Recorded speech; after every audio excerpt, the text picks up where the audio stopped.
നമസ്കാരം. പേളി മാണി എയറിലാണ്.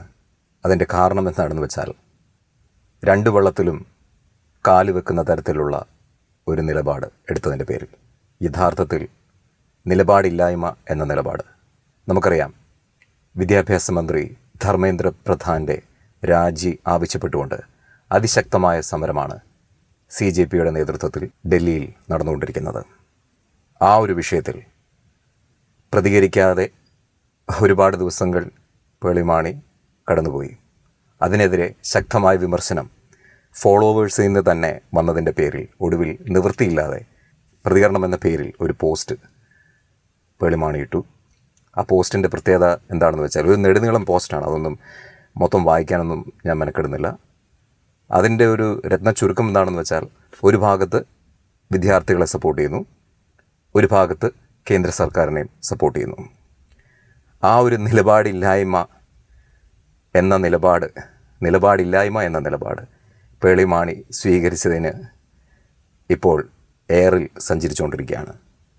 എനിക്ക് പേളി മാണിയോട് ഒന്നേ പറയാനുള്ളൂ, നമുക്കെല്ലാം ഒരു നിലപാടുണ്ടാവണം, ഒരൊറ്റ നിലപാട്. അത് ശരിയോടൊപ്പം ആയിരിക്കണം.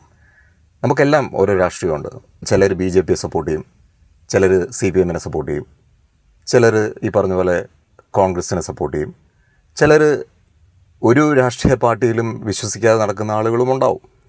പക്ഷേ ഒരു രാഷ്ട്രീയം എന്ന് പറയുന്നത് അത് ശരിയോടൊപ്പം ആയിരിക്കണം. അത് ചെയ്യാത്തതിൻ്റെ ആഫ്റ്റർ എഫക്റ്റാണ് താങ്കളിപ്പോൾ അനുഭവിക്കുന്നത്. വ്യക്തിപരമായിട്ട് പറഞ്ഞാൽ, ഞാൻ UDFന് വോട്ട് ചെയ്ത ആളാണ്. UDF അധികാരത്തിലെത്തണമെന്ന് ആഗ്രഹിച്ച ആളാണ്. UDF അധികാരത്തിലെത്താൻ എന്നെക്കൊണ്ട് സാധിക്കും വിധം ഒരുപാട് എഫേർട്സ് എൻ്റെ യൂട്യൂബ് ചാനൽ വഴി ചെയ്ത ആളാണ്. പക്ഷേ UDF ഒരു തെറ്റ് ചെയ്തപ്പോൾ, അതായത് ഒത്തുകളി രാഷ്ട്രീയമെന്ന വലിയ തെറ്റ്, അതെൻ്റെ ബോധ്യമാണ്. അത് UDF സർക്കാർ ഇപ്പോൾ ചെയ്യുമ്പോൾ അതിനെതിരെ നിരന്തരം ഞാൻ ശബ്ദമുയർത്തുന്നുണ്ട്. അല്ലാതെ ഞാൻ UDFനെ സപ്പോർട്ട് ചെയ്ത ആളാണെന്നതിൻ്റെ പേരിൽ എന്ത് തെറ്റ് ചെയ്താലും അതിനെതിരെ മിണ്ടാതെ നടക്കാൻ എനിക്ക് പറ്റില്ല. കാരണം എൻ്റെ നിലപാട് ശരിയോടൊപ്പമാണ്. അവിടെയാണ് താങ്കൾക്ക് തെറ്റുപറ്റിയത്. താങ്കൾ BJP സപ്പോർട്ടറാണെന്നോ ഒന്നും എനിക്കറിയത്തില്ല.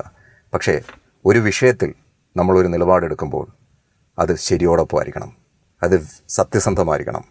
അവിടെ രണ്ട് വള്ളത്തിലും കാലുവെച്ച് ഒരു നിലപാടെടുക്കുന്നത് പരിഹാസ്യമാണ്. പ്രത്യേകിച്ച് താങ്കളെപ്പോലെ ഒരു social media influencer, millions of ഫോളോവേഴ്സാണ് താങ്കൾക്കുള്ളത്. അപ്പോൾ ജനങ്ങൾ താങ്കളിൽ നിന്ന് ഒരുപാട് പ്രതീക്ഷിക്കുന്നുണ്ട്. ഇങ്ങനെ ഒരു അഴകുഴമ്പൻ നിലപാട് താങ്കൾ എടുത്തതിൻ്റെ പരിണിതഫലമാണ് താങ്കളിപ്പോൾ അനുഭവിക്കുന്നത്. നമുക്കൊരു പ്രതിബദ്ധതയുണ്ടാവണം നമ്മുടെ ഫോളോവേഴ്സിനോട്. അവരെ കൺഫ്യൂസ് ചെയ്യരുത്. ഇവിടെ നടന്നുകൊണ്ടിരിക്കുന്നത് വളരെ വലിയ ഒരു കോഴ്സിൻ്റെ പേരിലുള്ള ഒരു സമരമാണ്. 12 വിദ്യാർത്ഥികളാണ് ആത്മഹത്യ ചെയ്തത്.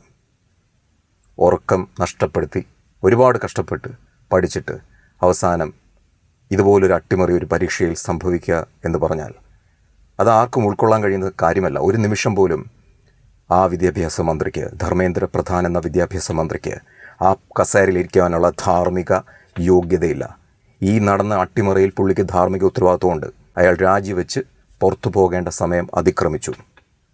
അതിൽ ഒരു ദൃഢമായ അഭിപ്രായം പറയാൻ താങ്കൾക്ക് സാധിച്ചില്ലെങ്കിൽ അത് പരിഹാസ്യമാണ്. താങ്കളെ മറ്റൊരു കാര്യം കൂടെ ഞാൻ ഓർമ്മിപ്പിക്കുന്നു.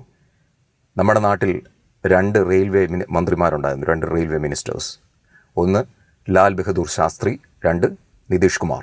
ഒരു റെയിൽവേ അപകടം നടന്നതിൻ്റെ പേരിൽ ആണ് ഇവർ ധാർമ്മിക ഉത്തരവാദിത്വം ഏറ്റെടുത്ത് രാജിവെച്ചത്. അതൊക്കെ ഒരു വലിയ മാതൃകയാണ്. അങ്ങനെ നടന്നൊരു രാജ്യമാണ് ഇന്ത്യ. എന്നിട്ടാണ് 12 വിദ്യാർത്ഥികൾ ആത്മഹത്യ ചെയ്തിട്ടും യാതൊരു കുലുക്കവും കൂടാതെ, യാതൊരു കൂസലും കൂടാതെ വിദ്യാഭ്യാസ മന്ത്രി ഇപ്പോഴും തുടരുന്നതും അയാളെ തുടരാൻ പ്രധാനമന്ത്രി അനുവദിക്കുന്നതും. ഇതിനെതിരെ സംസാരിക്കാനുള്ള നട്ടെല്ല് ആളുകൾക്കുണ്ടാവണം. അതുകൊണ്ട് പേളി മാണിയെ ഒരിക്കൽ കൂടി ഓർമ്മിപ്പിക്കുന്നു, താങ്കളുടെ നിലപാട് എന്താണ്? താങ്കൾ ആരോടൊപ്പമാണ്? വിദ്യാർത്ഥികളോടൊപ്പമാണോ, അതോ വിദ്യാഭ്യാസ മന്ത്രിയായ ധർമ്മേന്ദ്ര പ്രധാനെ ഇപ്പോഴും സംരക്ഷിക്കുന്ന കേന്ദ്ര സർക്കാരിനോടൊപ്പമാണോ? ജനങ്ങൾക്കറിയണം. Thank you.